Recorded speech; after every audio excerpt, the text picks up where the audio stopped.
Hello दोस्तों, welcome to my YouTube channel. तो आज हम लोग केमिस्ट्री का रासायनिक समीकरण के प्रकारों को पढ़ने वाले हैं और रासायनिक समीकरण के क्या क्या लाभ है उसको हम लोग देखने वाले हैं इस वीडियो में।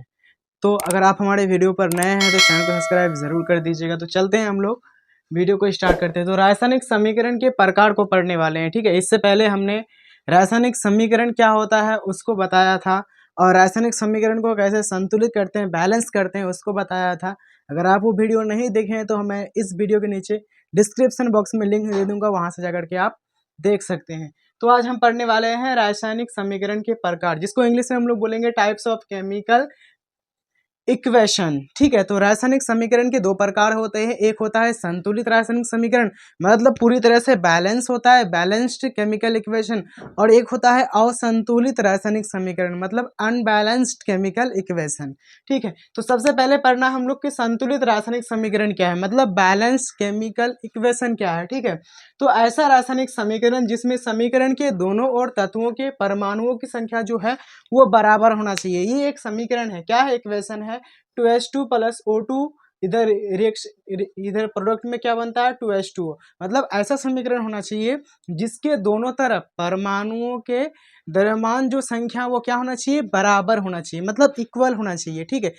जितना ही लेफ्ट हैंड साइड में रहेगा उतना ही कौन सी साइड में होना चाहिए, राइट हैंड साइड में होना चाहिए। उसी को हम लोग क्या बोलते हैं, संतुलित रासायनिक समीकरण। अगर हम लोग इसमें देखें कि ये समीकरण हमारा संतुलित है कि नहीं, तो ये देखो यहाँ पर 2 दूनी 4 हाइड्रोजन है, तो यहाँ पर भी 2 दूनी 4 हाइड्रोजन है, मतलब हाइड्रोजन तो मिलता जुलता है। यहाँ पर 2 ऑक्सीजन है और यहाँ पर भी कितना ऑक्सीजन है, 2 ऑक्सीजन है। मतलब यहाँ पर दोनों तरफ तत्वों के परमाणुओं की संख्या क्या है, बराबर है। मतलब ये जो समीकरण है ये पूरी तरह से क्या है, संतुलित है। इसलिए संतुलित रासायनिक समीकरण का ये क्या है बताओ तो एग्जाम्पल है। अपने से और भी एग्जाम्पल ले सकते हैं, जैसे और ले सकते हैं C+O2, ये क्या हो जाएगा CO2, क्योंकि कार्बन की संख्या इधर भी एक है, इधर भी एक है, ऑक्सीजन की संख्या इधर भी 2 है और उधर भी कितना है, 2 है। और भी एग्जाम्पल ले सकते हैं, जैसे H+Cl, इधर कितना बच जाएगा, HCl बन जाएगा, ठीक है।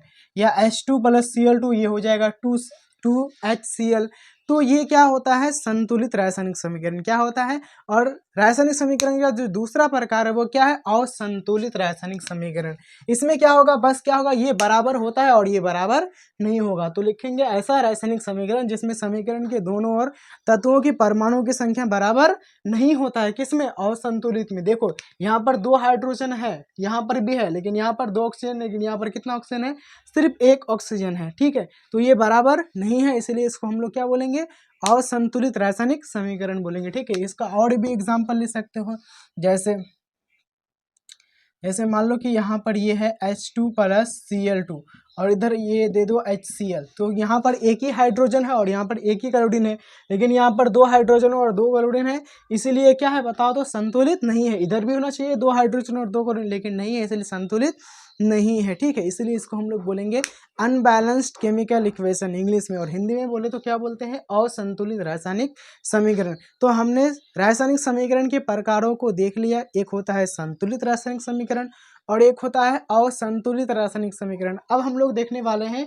कि रासायनिक समीकरण के उपयोग से क्या क्या लाभ होता है, आखिर क्या क्या बेनिफिट है रासायनिक समीकरण का। जब हम लोग उपयोग करते हैं तो उसमें क्या क्या लाभ होता है, ठीक है। इंग्लिश में इसको बोलेंगे benefits of using chemical equation. जब हम लोग केमिकल इक्वेशंस का यूज करेंगे तब उसमें हमको क्या क्या बेनिफिट मिलेगा, ठीक है। तो पहला क्या है, इसका उपयोग से समय की बचत होता है। अगर आप रासायनिक समीकरण का उपयोग करते हैं, रासायनिक अभिक्रिया का उपयोग नहीं करते हैं, तो क्या होगा, समय की क्या होगा, बचत होगा और कम स्थान की जरूरत होगी। मतलब इसमें ये स्पेस भी ज़्यादा नहीं लेगा, ये कम ही स्पेस में इसका काम चल जाएगा, ठीक है। तो ये पहला है। अब पहला है तो इसको पहचानेंगे कैसे कि कैसे कम समय की ज़रूरत होती है और कम स्थान की ज़रूरत होती है। तो अगर हम लोग यहाँ पर देखें, इसको अगर हम थोड़ा सा एज करें, तो अगर यहाँ पर एक ऐसे लिखते हैं, ये हमारा है हाइड्रोजन, प्लस में ये हमारा है ऑक्सीजन, और इधर हमारा बनेगा क्या, जल।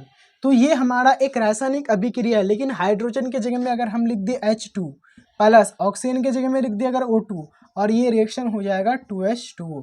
तो ज़्यादा समय किस में लगा, रासायनिक अभिक्रिया में या रासायनिक समीकरण में, और ज़्यादा समय भी लगा, कम समय भी लगा रासायनिक समीकरण में, और कम स्थान की भी ज़रूरत हो, क्योंकि रासायनिक जो अभिक्रिया वो ज़्यादा स्थान लेता है।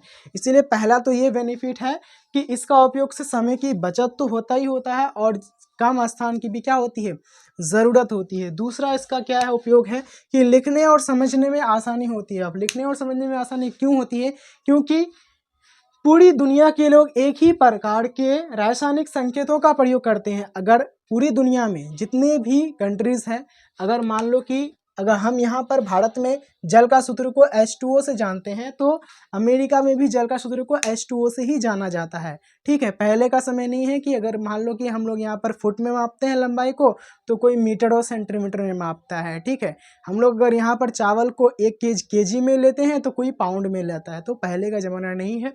ठीक है, यहाँ पर क्या है, इसलिए हमको क्या होती है, आसानी होती है समझने में और पढ़ने में। क्यों, क्योंकि पूरी दुनिया के लोग एक ही संकेतों का प्रयोग करते हैं। और तीसरा क्या है, एक निश्चित मात्रा में प्रतिफल बनाने के लिए आवश्यक अभिकारकों के द्रव्यमानों की गणना ठीक से भी कर पाते हैं।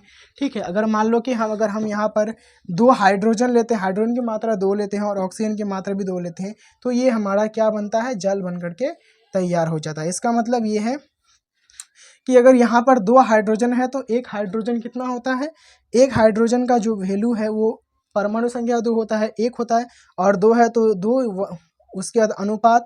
और यहाँ पर देखो, एक ऑक्सीजन का जो परमाणु संख्या होता है वो 8 होता है, लेकिन यहाँ पर 2 है, इसलिए हम लोग क्या लेंगे यहाँ पर, तो 8 दूनी कितना हो जाएगा, 16। मतलब 2 ग्राम अगर हाइड्रोजन लेते हैं और 16 ग्राम ऑक्सीजन लेते हैं तो हमारा क्या बन जाएगा, जल बन जाएगा। क्या बन जाएगा, जल बन जाएगा। वहीं पर अगर इसको काट दे, यहाँ पर 2 एकम 2, 2 8 16, अगर 1 ग्राम हम क्या लेते हैं, हाइड्रोजन लेते हैं, और 8 ग्राम हम क्या लेते हैं, ऑक्सीजन लेते हैं, तो हमारा क्या बन जाता है, जल बनकर क्या हो जाता है, तैयार हो जाता है। तो इसीलिए ये भी हमको एक फ़ायदा है कि एक निश्चित मात्रा में प्रतिफल बनाने के लिए, प्रतिफल मतलब क्या, जो अभिक्रिया होगा वो नहीं, क्योंकि वो तो अभिकारक है। प्रतिफल मतलब अभिकारक का प्रोसेस होने के बाद जो नया प्रोडक्ट बनता है, जैसे हाइड्रोजन और ऑक्सीजन को मिलाया तो जल बन गया, तो यही हमारा क्या है, प्रतिफल है। ठीक है, तो प्रतिफल बनाने के लिए आवश्यक अभिकारकों के द्रव्यमानों की गणना भी ठीक से कर पाते। तो ये क्या है, रासायनिक अभिक्रिया का क्या है, बेनिफिट्स है। ठीक है, तो अब हम लोग पढ़ने वाले हैं कि रासायनिक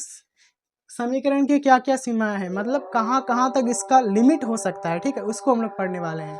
ठीक है, तो अगर ये वीडियो अच्छा लगा तो वीडियो को लाइक कीजिए, और अगर आप हमारे चैनल पर नए हैं तो प्लीज़ चैनल को सब्सक्राइब ज़रूर कर दीजिए, और ये वीडियो आपको कैसा लगा कमेंट में ज़रूर बताइए। ठीक है, और मिलते हैं अब अगले वीडियो में रासायनिक समीकरण की सीमाएं को लेकर। तब तक के लिए जय हिंद, जय भारत।